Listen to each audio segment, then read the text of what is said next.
Good evening to all pro wrestling fans of all shapes and sizes from all around the world.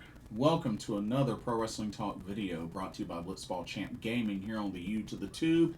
I'm your host, Blitzball Champ Jason Ingram. Couple of things I want to talk about with this episode. First off, I do want to talk about both Misa Kagura and Sumika Yanagawa from Just Tap Out, who will be leaving Just Tap Out and going full on freelancer very soon as around the beginning of July. So I'll talk about that. The Elite 8 matchups for the Tokyo Princess Cup 12 qualifier have been set. So I'm going to go over those matchups. I'm also going to talk a little bit about the Risa Sera Maya Yukihi hosted Azure Revolution show, which I got a chance to look at the amount of talent that's been booked for the show, and I have to say, it's looking like it's going to be an excellent show, and I'm hoping they'll have a way to live stream it, to purchase and live stream it, because I want to be all over that show. And then I want to end off giving my preview of WWE Night of Champions 2025, which is this upcoming weekend, or maybe it will still go on, maybe it won't. I mean, things have been kind of wild, if you know what I mean. But figured I'd still give my preview just in case it does indeed happen.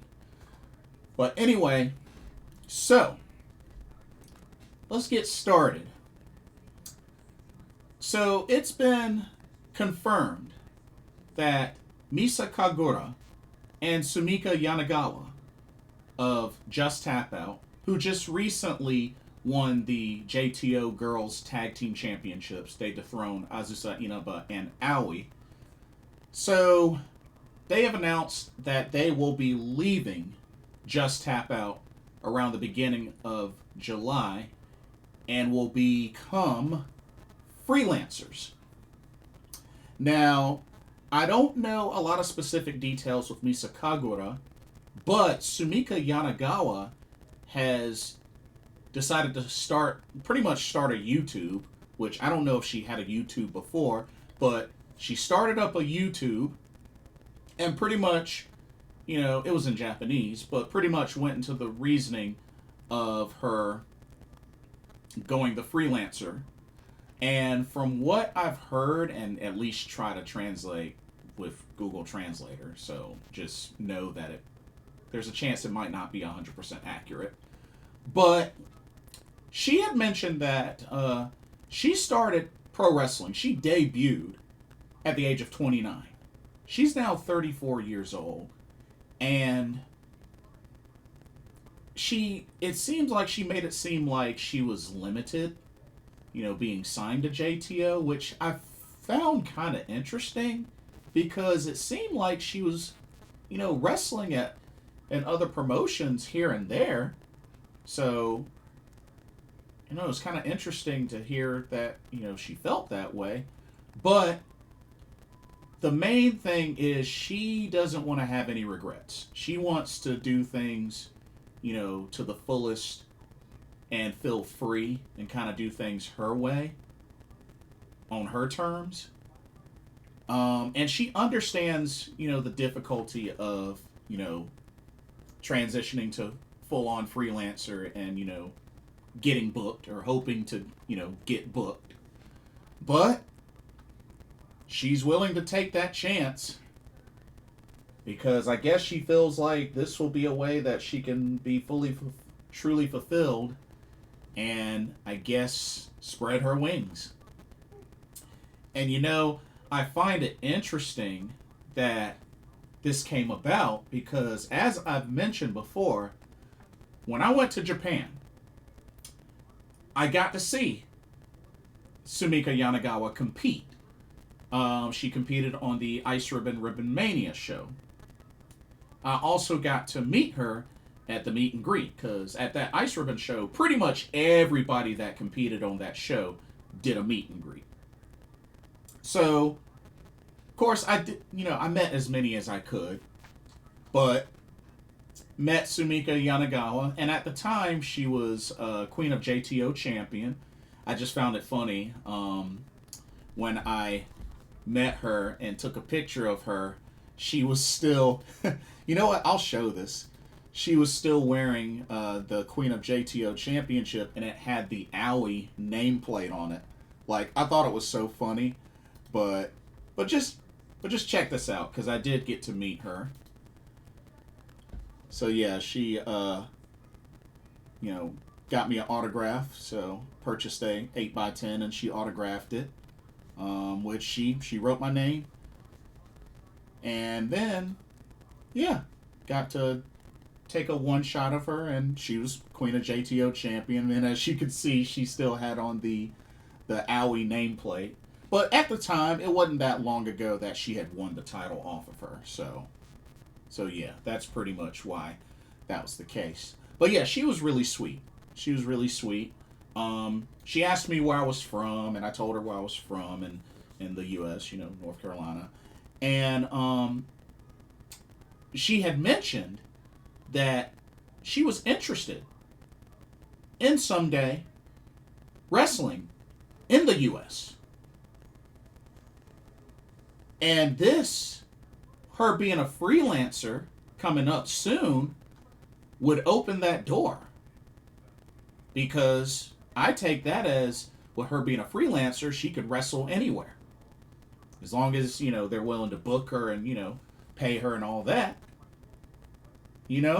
She's willing to take bookings outside of Japan. And you know what? I am all for it. I would love for her to wrestle in the U.S. I think she's a great wrestler. And I do understand she wants to really, get what she can, and while she still can, because like I said, she's 34 years old. She did share that on her YouTube. She's also going to be uploading more. She said she was going to be uploading more on her YouTube. I just recently subscribed to it. But yeah, I'm sure it's just one of those things where she just wants to spread her wings and just, live life to the fullest, while she's able to, because, she's 34, which, I'm not saying she's old or anything, but I can understand that getting into those mid-30s, for Joshis, that might, soon be a cutoff point for them as far as their careers in the ring. Not everybody's the same, but it's just something to think about. So, like I said, I wish her the best, and I think it was confirmed that July 11th would be the last show for her, and I think also for Misa Kagura. But honestly, I wish the best for Sumika Yanagawa. Like I said, very sweet woman. Got to meet her. She was very cool, very smiley, and yeah, it was an honor meeting her. And Misa Kagura, so full of energy. I didn't get the chance to meet her because they ran out of time during the meet and greet. But, it was cool seeing her wrestle. And, Misa Kagura, who's apparently 33 years old, which I did not even know she was in her 30s. But, yeah, Misa Kagura's really good. And, I think, to be honest, she's wrestled all over the place as well, even outside of just Tap Out. She's even competed in Stardom a couple of times. So, honestly, part of me kind of wonders how long she'll even be a freelancer. You know what I mean? Like, I believe Misa Kagura is someone that could really thrive anywhere. Stardom, Marigold, Marvelous. She could go anywhere if you ask me. Especially in Japan. Heck, I would not be shocked to see her maybe perhaps get signed to Stardom. But it makes me wonder, because I think they're both switching to freelancer, I guess at the same time, and maybe perhaps they're gonna, compete as a tag team for a while or however long. Because I mean, they've teamed up a lot, and like I said, they're the current JTO Girls Tag Team Champions. But I'm very curious to see what happens to the both of them. Like I said, they're both great wrestlers, and like I said, I've met Sumika. She's awesome. So I really wish them the best. And who knows? Hopefully they can both visit the States and, get booked for some matches in the States. I mean, Sumika, she's interested. So hey, all wrestling promotions here in the States or just anywhere outside of Japan. Hey, keep your eye on both of these ladies. They're good. Book them. Book them. I would. Shoot. Absolutely. Okay. And you know what's really interesting with that? Just Tap Out might end up losing 3 wrestlers just like that. Because you got Misa, Kagura, Sumika, Yanagawa getting ready to become freelancers and leave Just Tap Out. And then don't forget, you have Tomoka Inaba, who's going to be making an announcement at the July 11th Corcoran Hall JTO show, which is the 6th anniversary. Not to mention, it has been confirmed that she will defend the Queen of JTO Championship against her sister, Azusa Inaba. Which, honestly, could be a big passing of the torch moment from Tomoka to Azusa. Because if I remember correctly, I don't believe she's ever won the Queen of JTO Championship. So that would be quite a way for Tomoka to go out. But I do believe her announcement will pretty much be her leaving JTO. I'm willing to bet money Tomoka's going to leave JTO. So that's going to be huge. I mean, losing Misa, Sumika, and Tomoka? Ooh. Taka Michinoku, what you gonna do? What you gonna do? I mean, I know they'll still have Rhythm, they'll still have Aoi. So I don't know.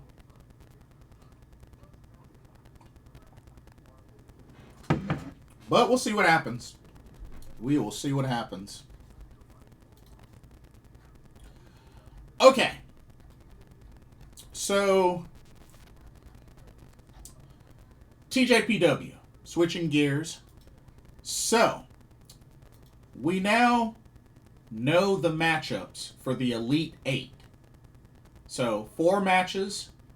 The winners will secure their spots in the Tokyo Princess Cup 12 main tournament. So, let's take a look at these final 4 matchups of the qualifier. Which, by the way, these matches, I believe they will all take place. Well, I don't think they have a date for all 4, but I'll keep an eye out. Actually, you know what? Let me see, because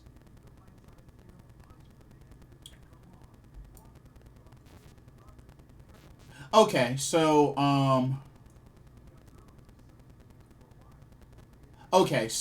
it looks like two of those matches will be on July 5th, so day after 4th of July, at Yokohama Radiant Hall.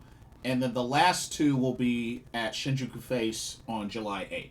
So, July 5th and July 8th. So, now, let's go over these matchups. Here we go. Ooh, now, this one right here is a really tough one. But we got Mocha Miyamoto versus Kaya Toribami.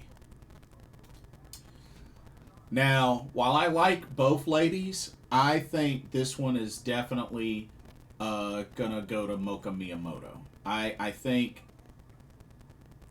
she's definitely gonna win this and punch her spot into the Tokyo Princess Cup. And you know, Mocha Miyamoto, she's gonna be busy because she's on the Texas tour.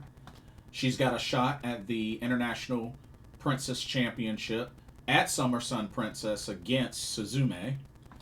And then she has this opportunity to qualify for the Tokyo Princess Cup 12. So, and I like Kaya Toribami. She's gotten better and better. Definitely someone I've kept my eye on. But I think this is Mocha Miyamoto's time. So I'm going to say Mocha Miyamoto defeats Kaya Toribami and she punches her spot in the Tokyo Princess Cup. All right, let's look at the next matchup. This one's very interesting. Check this one out. So we have this year's rookie tournament winner, Haru Kazushiro, taking on Ivy Steele, who recently scored an upset over Toga.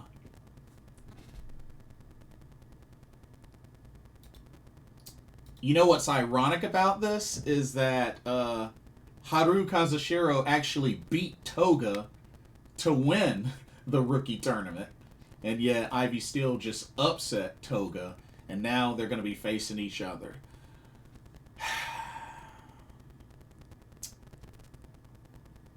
So, the interesting thing with this is because I don't think there are any foreigners out of the 12 that's already in the tournament.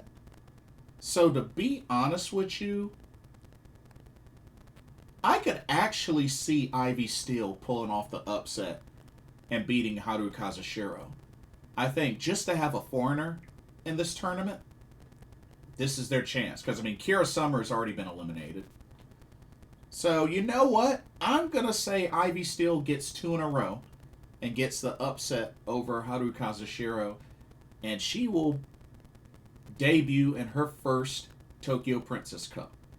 Which I believe this would be her first Tokyo Princess Cup. So, yeah, somebody correct me if I'm wrong. I'm pretty sure if she wins, this will be her first. So, but yeah, I think Ivy Steele, I think she'll pull off the upset. All right, let's take a look at this next matchup. All righty, we have Wakana Uehara taking on Shino Suzuki. Of course, Shino Suzuki defeated Uta Takami. Wakana Uehara defeated Kira Summer. To be honest, this is kind of an easy one. I think Wakana has this one. I like Shino. I met Shino, but I really don't see her beating Wakana. So, I'm going to go with Wakana Uehara, who just got added to the Texas tour. So, she'll be on that tour as well. Wakana will be pretty busy. So, but yeah, I'm going Wakana to defeat Shino Suzuki. And then there's this last one, which is another interesting one that really could go either way. Check it out. So now we have Pam Harajuku versus Himawari.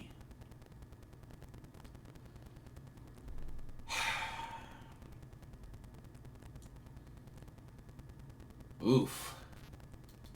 I don't know, y'all. Like, I like both ladies. I've met Pam. I would love to meet Himawari. Himawari's cool.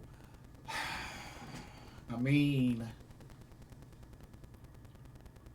I don't know. Like, a part of me would really rather see Himawari win this, but I could see Pam winning. You know what? I'm going to root for Himawari on this one. I think I think she could use this a lot more. I really do. So I'm gonna go Himawari. And I think it would. I think it would kind of be an upset over Palm Harajuku. So yeah, you know what? I'm gonna go Himawari to defeat Palm Harajuku. But yeah, so those are my picks: Himawari, Wakana Uehara, Ivy Steele, Moka Miyamoto. Those are the four that I think will win their matches and punch their ticket into the Tokyo Princess Cup 12. But yeah, looking forward to it. Definitely looking forward to it. And you know, there was another thing that I was thinking about that I wanted to mention. So, here's what we have so far for Summer Sun Princess. Check it out. So, this card more and more is shaping up to really be something special. So we know we have all three championships defended. You know, Moka and Suzume for the blue belt. Kyoraku Kyome, Daydream for the pink tag belts. And Mizuki Yuki Arai for the white belt. So, you got those three. Billy Starks will be returning to Japan. It's been 2 years. And she will return to Japan to take on the pink striker Miyu Yamashita. That should be really good. Palm Paler will reunite. Palm Harajuku, Max the Impaler to take on Raku and Andres the Giant Panda. And then we got Emi Sakura and Chris Brooks teaming up once again. Remember, they had teamed up, I believe it was Grand Princess last year, and they took on the Magical Sugar Rabbits. So we'll have to see who they may take on this time around. Because, you know, they lost to the Magical Sugar Rabbits. So, I don't know, y'all. Who do you think the mystery team could be that Chris Brooks and Emi Sakura take on? That's going to be interesting. It's going to be very interesting.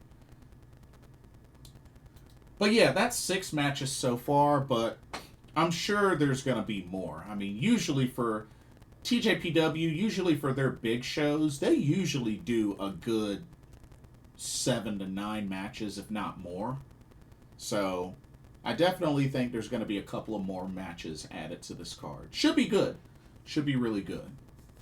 And, you know, TJPW, staying busy.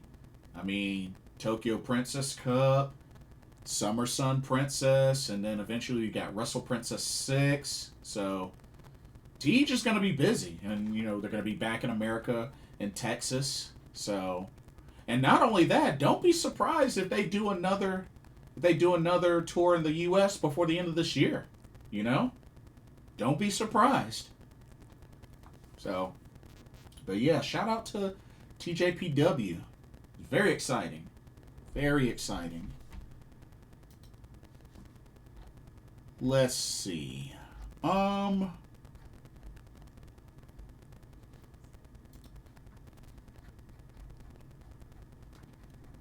So, wanted to go ahead and, want to give my preview of WWE Night of Champions 2025, which, to be honest, like I said, I'm kind of surprised that they're even still going through with the show with the crazy stuff that's happening. But I mean, it is what it is. What it is. It is what it is. That's all I can say.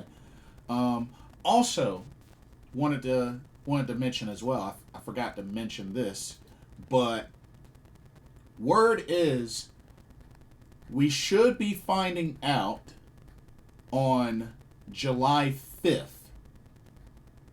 If I remember correctly, July 5th is when they should be revealing the 5-star Grand Prix participants. So, definitely keep an eye out for that. As a matter of fact, here's the post. I did find the post. So yeah, so they're gonna do a public press conference on July 5th at the United Cinema Toyosu, where they're going to announce the participants of the 5-Star Grand Prix. And they'll also do a premium photo session where the attendees can take with the different players. So mark your calendars. Day after 4th of July, which I believe is a Friday. Mark your calendars. 5-Star Grand Prix participants will be revealed. So keep an eye out for that. Okay. Back to WWE. All right. So if everything goes as planned, Night of Champions will take place at Riyadh, Saudi Arabia, at the Kingdom Arena. The Kingdom Arena. So, we got 6 matches. It looks like that's pretty much going to be it. There was originally going to be 7, which was Dominic Mysterio defending the Intercontinental Championship against AJ Styles, but they canceled it due to Dom being injured. So that match is not going to happen. So let's go into the matches that will be happening. So let's go ahead. Let me get my graphics out. And we will go right into it. Alright, here we go. First up. Here we go. Alright, first. Alrighty, we have a singles match between Sami Zayn and Karrion Kross. I know Karrion Kross has been really getting on Sami's nerves. And you know what? I think Sami's going to unleash everything on Karrion Kross. And it will even defeat Karrion Kross. I think this is just another stepping stone to Sami Zayn, hopefully at some point eventually becoming world champion. We'll see. But I'm going to go with Sami Zayn getting the victory over Karrion Kross. So, yeah. Okay. Let's go to the next match. This ought to be interesting. Alrighty, we got ourselves a street fight between Rhea Ripley and Raquel Rodriguez.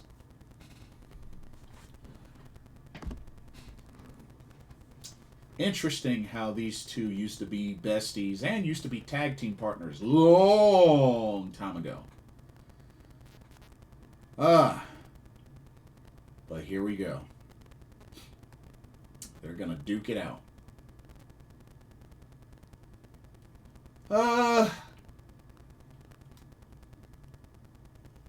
Rhea Ripley will probably win, but hopefully they get a decent amount of time. They probably won't, but hopefully they get a decent amount of time. But I'm going to play it safe and say Rhea Ripley gets the win. So, alrighty. Let's go to our next match.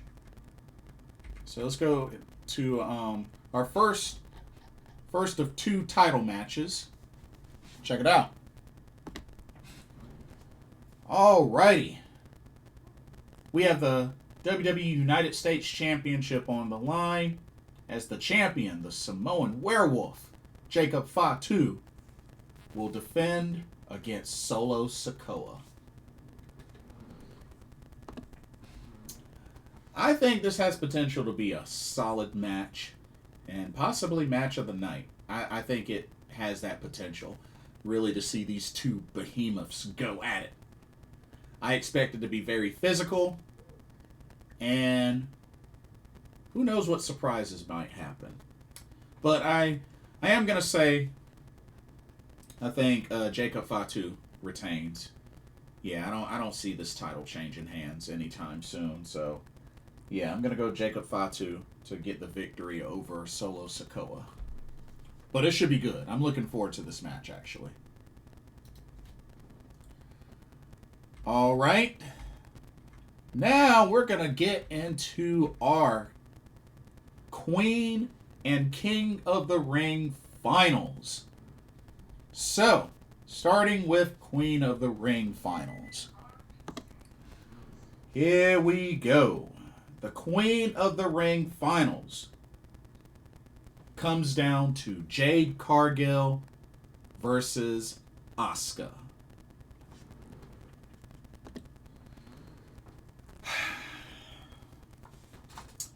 Now, remember, the winners of the King and Queen of the Ring finals will get their respective title shots at SummerSlam. And we already had a segment. We had a face-off between these two ladies. We even had a backstage segment with Asuka and Io Sky. I know it's definitely not over between Jade Cargill and Naomi. Oh, man. I can kind of see this going either way.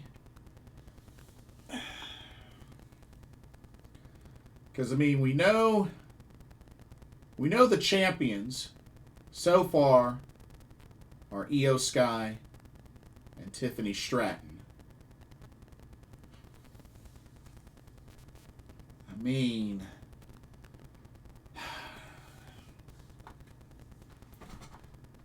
I just really think Asuka versus Io would be the bigger, more intriguing match, especially at SummerSlam.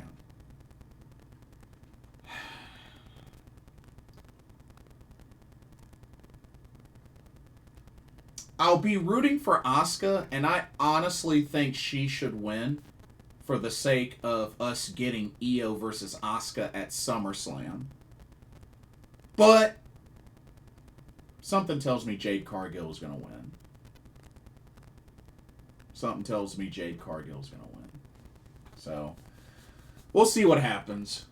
But I really think Asuka should win it because of what match it would lead to.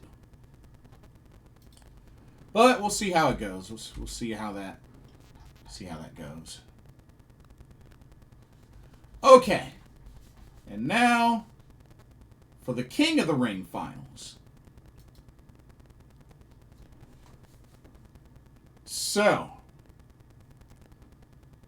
it all comes down to the American Nightmare Cody Rhodes versus the Apex Predator, the Viper, Randy Orton. I mean, you really can't go wrong with either of these two.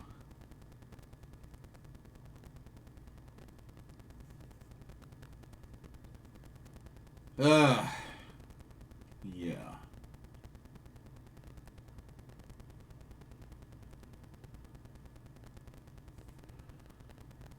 Oh, goodness gracious. I mean, the top two male champs are Gunther and John Cena. I mean,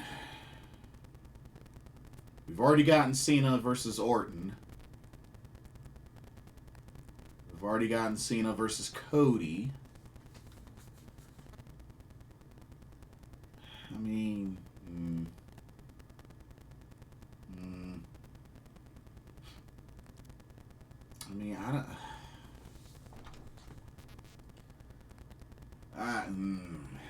I don't know, y'all. I don't know.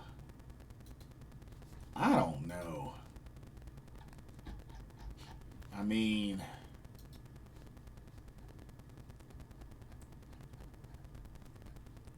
this one's hard to pick. This one is hard to pick.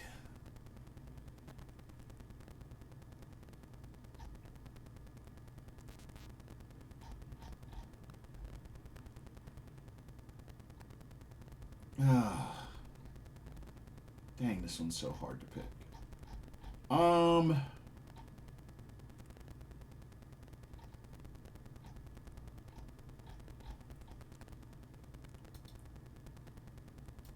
Well,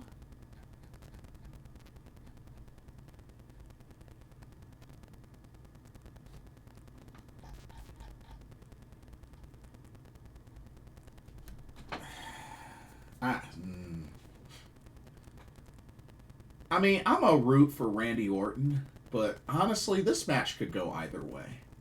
This match could go either way. But I'll be rooting for Randy Orton, but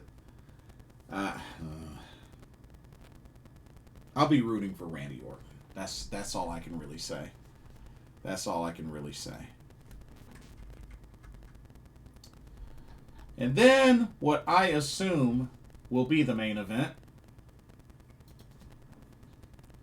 We got the Undisputed WWE Championship on the line. As the champion, John Cena will defend against CM Punk. And as much as I'll be rooting for CM Punk, I don't think he wins this. I think John Cena takes it and retains. So, I don't see any title change happening. I don't know if perhaps a cash-in could happen. I mean, after all, Seth Rollins does own the Money in the Bank. So, there is that possibility of a cash-in. I'm just saying. But I do think Cena retains. I think he at least retains. But, like I said, I'm shocked that they're still having this show and not postponing or canceling it, but it is what it is. It is what it is.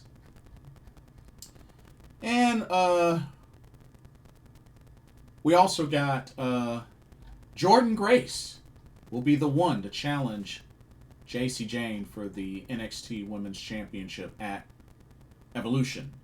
So, looking forward to that. That should be really, really good. Really, really, really, really, really, really good. Really, really, really, really, really, really good. Really, really, really, really, really, really good. Really, really, really, really, really, really good. I just took y'all back. Bust a Groove. Great game.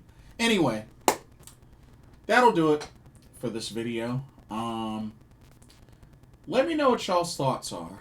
How do y'all feel about Sumika Yanagawa and Misa Kagura getting ready to leave Just Tap Out and become freelancers? What do you think they'll end up going to? Where would you like to see them wrestle? Let me know who are your 4 picks to secure Tokyo Princess Cup 12 spots. So let me know your thoughts there. And then let me know your predictions for Night of Champions 2025. And yeah. Don't forget to like, comment, subscribe, hit that notification bell while you're at it. Thank you so much for watching, and I hope you enjoyed the video. For another Pro Wrestling Talk, brought to you by Blitzball Champ Gaming, here on the U to the Tube. My name is Blitzball Champ Jason Ingram. Hope everybody has a blessed evening, and I will see y'all in the next video and or live stream. Peace.